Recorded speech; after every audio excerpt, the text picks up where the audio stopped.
talent, art, and he's moving forward with that. What do you want to get into? Graphic design. Graphic design, right? That's wonderful, right? And I want to encourage that. But there's others around. I know Erica, you're into art also, right? Yeah. And what, Alex? Right? Yeah. Listen, if you can let us know what your gifts and your abilities are, we'll try to incorporate it at the point. If it's poetry like Sharkway, she did her poem, I think it was beginning of this week, Tuesday. And if it's art, Erica is going to be working on a mural that she's going to paint here in that white square section. And maybe Bruce will do the same, but there's others among you.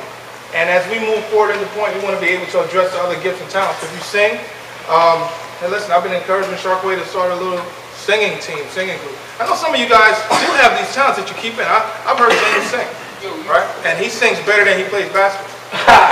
No, I'm saying he's a really good basketball player. He can sing, right? Now, other talents, dancing. Where's Kevin. Kevin, come here real quick, Kevin. Come on, Kevin. You guys want to see me have a Dougie battle with Kevin? Who think I'm going to win?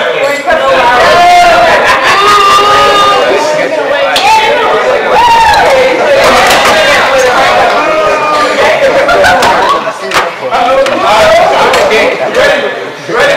I'm not going to battle who will win. But listen, Kevin is actually a really good dancer. So what he's going to do, he's going to dance. Show us a gift that God has given him. He can't help it. He ready to drop it low. Let's open it up. Right? So listen, how many of you like to dance? Right? Right? Yeah. Here we go. I'm talking listen up, real quick. What I like right now is the dance crews that you see. They were trying to recruit me. You know, the group with the white mask. Yeah, they were trying to recruit me the other day, right? But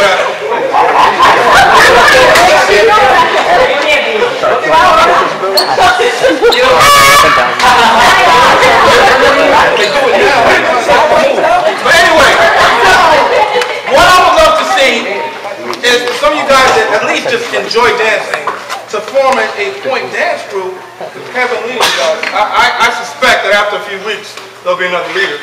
You ever see Kevin dance? I've seen Kevin dance.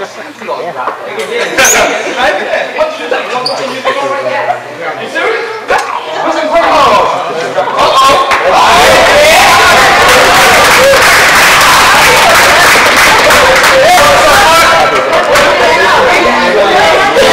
Yeah, girl, you so special. You make a boy want to sing. You know what I mean? What you mean I can't sing? It's a little.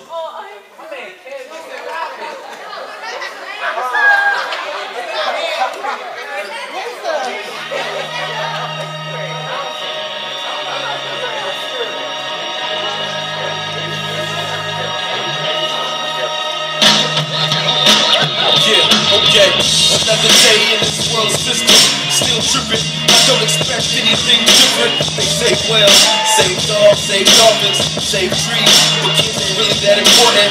See signs of genocide, yeah, keep smiling. Darkness of the land, you know you get violent. All I hear is less faith, more science. If it feels good to you, then try it. Sex addiction, make kids born victims. Bloodshed, love, sex appeal, young boys, they live reckless, giving them virginity, all for a necklace. I like the way you're talking.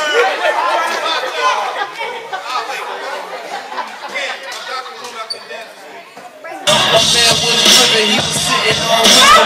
Traded that in. What I would love to see, after you guys are good dancers like myself, good dancers like Kevin, would hang out and just work on some stuff, and then do it here with your friends, your family. We're a family, right? And so I think that's great. I know Shamar, you dance. I've seen you dance. Yeah. Yo, listen. I think there'll be something interesting, something different. Different group of kids will come and dance. Alright, before that, what I want to do right now, I want to introduce Miranda. Miranda's going to come and share her testimony. All right?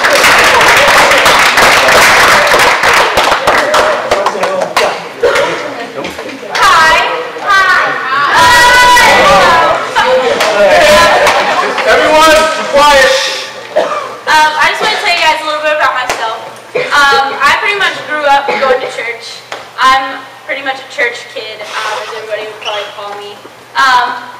And when I was about like 8 years old, I remember a specific moment in like at church camp where I accepted Christ into my life. And I went to church a lot, and there came a point in like middle school where I started getting really tired of going to church and like really bored with going to church because we did the same thing over and over, and I just learned how to go through the motions and put on, you know, the church girl face.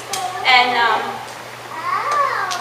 in middle school, I didn't really have the greatest set of friends at school.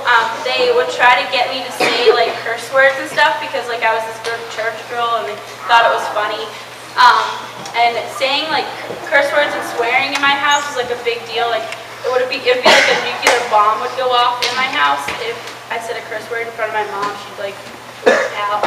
And so I just never did that at home. I did it at school. I ended up giving in to them pushing me and like making me say it, and I said it, and it just wasn't good. And there came a point where my one friend, she actually like told her mom that I was saying all these bad words and like stuff like that, and she wasn't saved, but she was like concerned about me. It was kind of cool how she wasn't really saved, but she was like looking up to me in a way, and I never realized that I had that much of an impact on somebody before.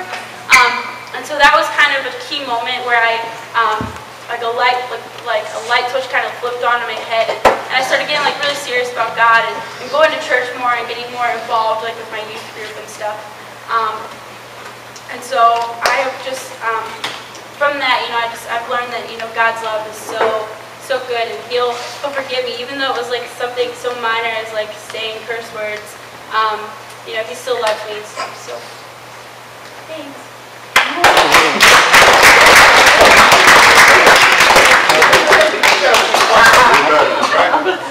Now, I think it's wonderful. I've always looked at privileges that people have. Sometimes you think you're privileged because you have a big house. You're privileged because your parents got good jobs. But from growing up, I think the greatest privilege I've seen other people have are those who are raised in a Christian home, that have parents that love Jesus, and that you can say a cuss word is a nuclear bomb. While some people would laugh at that and say, oh, it's nothing, but imagine that type of purity.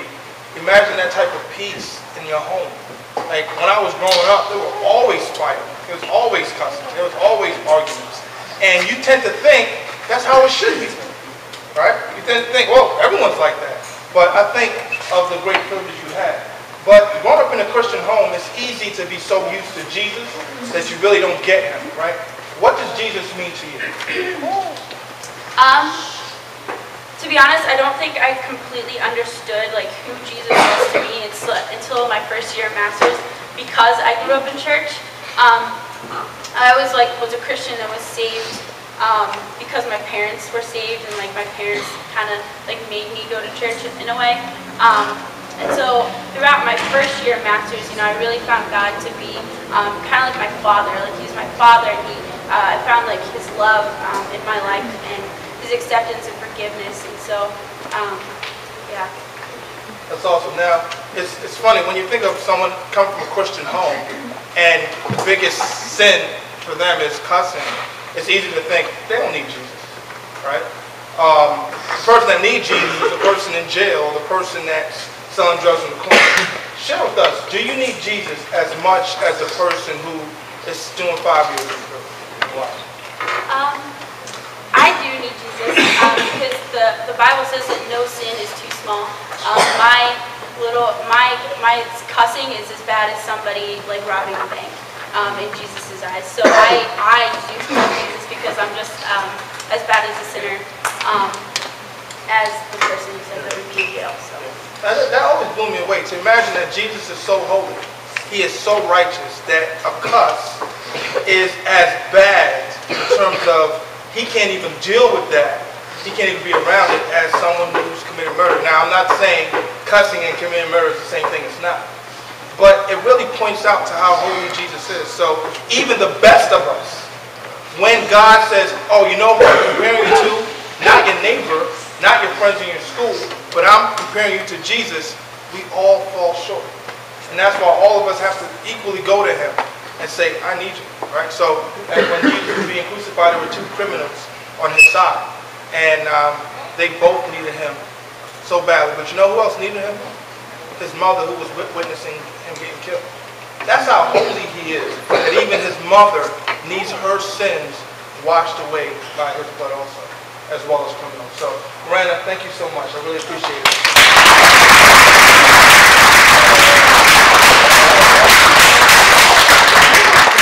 If you're 18 and up, can you please stand? And without child. If you have a child in your head, you don't have to stand. If you're 18 and up.